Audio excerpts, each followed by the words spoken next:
Hello दोस्तों, स्वागत है मेरे चैनल पर डर की दस्तक।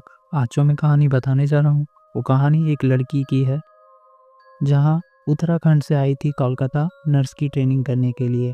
ये घटना रीना नाम की लड़की की है जो ये घटना कलकत्ता में हुई है।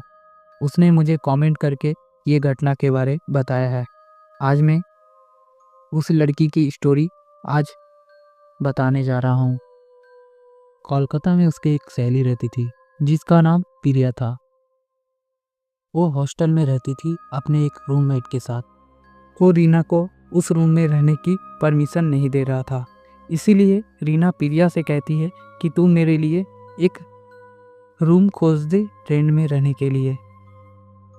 प्रिया कहती है मैं पहले ही रवि को बोल के रखा हूँ तुम्हारे लिए रूम खोज के रखने के लिए। रवि मुझे 1 घंटे के बाद कॉल करेगा। 1 घंटे के बाद रवि का फ़ोन आता है। रवि कहता है कि मैंने एक रूम देखा है, वो घर में कोई भी नहीं रहता है और वो घर थोड़ा बड़ा है। तुम्हारा दोस्त रीना वहाँ रहेगा तो बोलना, उसके बगल में ही एक कब्रिस्तान है। डरने की कुछ भी बात नहीं है, आसपास में लोग रहते हैं मगर उस घर पर कोई भी नहीं रहता है। तुम्हारा दोस्त वहाँ रहेगा तो बोलो, मैं अभी ही एड्रेस दे देता हूँ, वहाँ जाकर बात कर लेना। तभी प्रिया और रीना वहाँ से चली जाती है। उस जगह जाने के बाद उस घर के ऑनर से बात करती है और उस घर में कब से आएगी उसकी डेट बता के वहाँ से चली जाती है। और कल शाम को रीना और प्रिया और रवि उस घर में जाकर रीना के सब सामान रख देती है। उस घर की शिफ्टिंग करने के बाद रीना रवि से कहती है कि इतनी कम रेट में मुझे 2 फ्लोर का घर क्यों दे दिया, यहाँ कुछ अजीब चीज़ होती है क्या। तब रवि कहता है लोग बहुत ही अंधविश्वासी हो गए हैं, अभी यहाँ कोई भी तुम्हारे साथ नहीं रहेगा। डरने की बात नहीं है, कुछ दिन देख लो, तुम्हें कंफर्टेबल रहेगा तब रहना। रवि ये सब कहकर वहाँ से चला जाता है। रीना कहती है प्रिया से आज रात भर यहीं रुक जाओ ना, मगर प्रिया वहाँ रहने के लिए तैयार नहीं था। वो कुछ भी बहाना करके वहाँ से जाने के लिए खोज रहा था। प्रिया कहता है कि आज मैं अपने बॉयफ्रेंड के साथ घूमने जाऊंगा तो प्लीज़ तू मैनेज कर ले। तभी रीना सोफे पर बैठ के इस घर के बारे सोच रहा था और अपने माइंड को फ्री करने के लिए टीवी ऑन कर देता है। टीवी देखते देखते रीना को आँख लग जाती है। उसके कुछ देर बाद रीना के खिड़की पर ठकठकाने की आवाज़ आती है। रीना की आँख खुल जाती है, देखती है टीवी चल रहा है, टीवी से ही आवाज़ आता है। तभी रीना टीवी को अपने रिमोट से बंद कर देती है और बिस्तर में जाकर सो जाती है। तभी कुछ देर बाद फिर से खिड़की ठकठकाने की आवाज़ आती है। रीना आधी नींद पर उठकर हिम्मत करके खिड़की के सामने गई। खिड़की के सामने जाकर देखती है गौर से कि खिड़की के बाहर एक परछाई खड़ी है। वो परछाई और भी जोर से खिड़की को नॉक करने लगी। तभी वो परछाई बालकनी के साइड भाग जाती है। तब वहाँ से खिड़की के दरवाजे पर नॉक करने लगती है। रीना का हिम्मत नहीं कर रहा था कि दूसरी खिड़की पर जाकर देखने का कि कौन है। वो बहुत ही डर गई थी। भगवान के नाम ले रही थी और अपने फ़ोन में बजरंग बली का गाना लगाया और सब गेट को जाकर ठीक से देखा कि खुला है या बंद है। हनुमान चालीसा लगाकर रीना फुल वॉल्यूम में कर जैसे जैसे एक रात बिता दी। उसके अगले दिन भी ठीक गया था, पर कुछ दिन बाद फिर से दरवाजे में आवाज़ आने लगी और किसी की दबी दबी हंसी, बहुत ही अलग तरीके की हंसी थी, मानो कि कोई बालकनी से हंस रहा है और उसके पायल की छन छन छन आवाज आ रही है। रीना हिम्मत करके हनुमान चालीसा लगाती है और खिड़की के पास जाकर झांकने लगती है। जैसे ही रीना गेट बंद करती है, वैसे ही रीना की फ़ोन ऑफ हो जाती है और रीना को फिर से गेट ठकठकाने और किसी की दबी दबी हंसी सुनाई देती है। जैसे ही रीना गेट को लगाने जाती है, वैसे ही रीना के हाथ को कोई दर्द लेता है और हाथ को खिड़की के बाहर टानने लगता है। रीना कुछ ना समझते हुए हनुमान चालीसा गाने लगती है।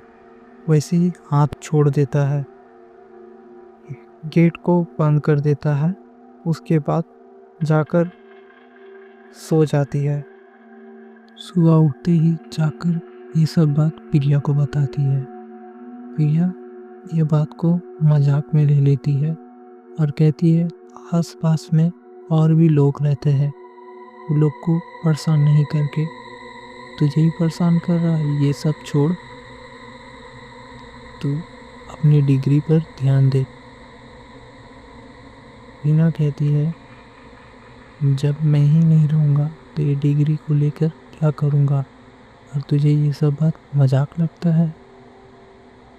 तभी प्रिया कहती है उस घर पर रहो, कोई बाबा को दिखाओ और घर पर पूजा कराओ, तब देखा जाएगा। रीना कहती है आज मैं तेरे साथ ही रहूँगा, कल जब पंडित जी को लेकर जाएंगे घर में तभी साथ में जाऊँगा, नहीं तो उस घर में अकेले में नहीं रहूँगा। तभी प्रिया कहती है ठीक है, आज भर तू मेरे साथ ही रह। कल प्रिया एक बाबा को लेकर आती है घर पर। बाबा हवन करके चारों तरफ गंगा जल छीट देता है और एक सीढ़ी की रेलिंग में एक लाल सूता बांध देता है और रीना से कहती है कि ये वाला सूता कभी मत खोलना, इसे बंधा ही रहने देना। ये कहने के बाद बाबा रीना से दक्षिणा लेकर वहाँ से चला जाता है। कुछ दिन ठीक ही जाता है, ना खिड़की के खटखट आवाज़ करने का, ना कोई परछाई का आभास होता है। रीना सोचती है ये परेशानी अब चला गया है, अब इस घर पर कुछ भी ऐसा कुछ नहीं है। मगर रीना ये नहीं जानती थी अभी भी उस कब्रिस्तान में आत्मा भटकती है। पर कुछ दिन बाद न्यू ईयर की पार्टी मनाने के लिए सब प्लान बैठा रहे थे। रवि ने साफ इनकार कर दिया कि मेरे रूममेट में वो लोग पहले से ही पिकनिक का प्रोग्राम बनाया है।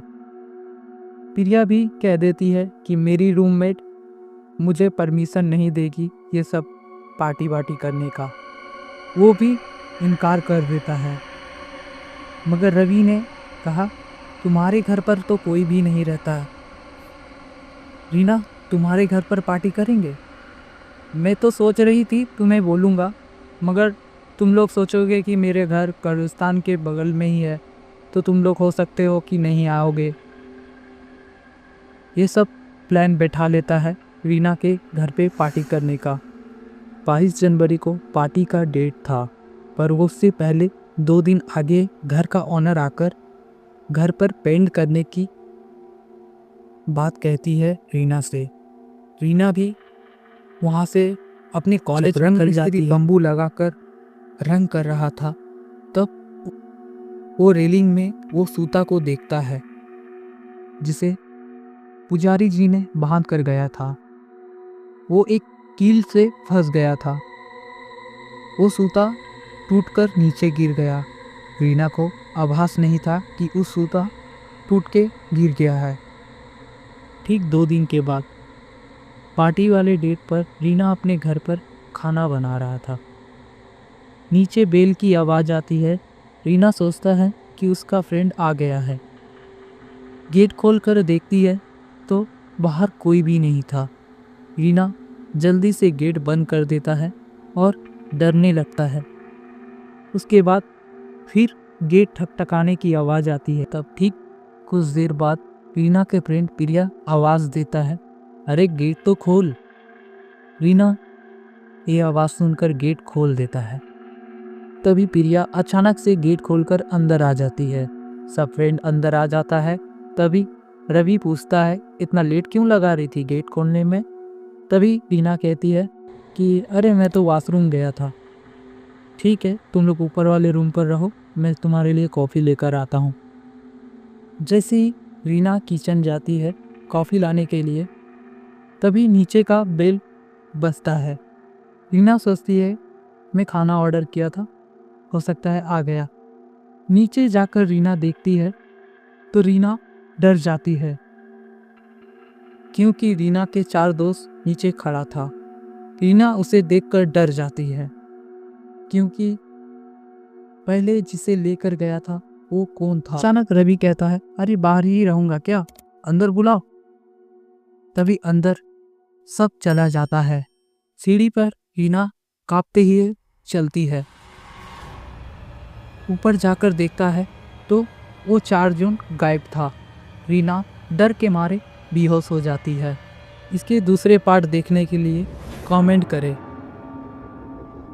और मेरे चैनल को सब्सक्राइब करें। Please like and अभी के subscribe लिए to बाय। Merlin channel.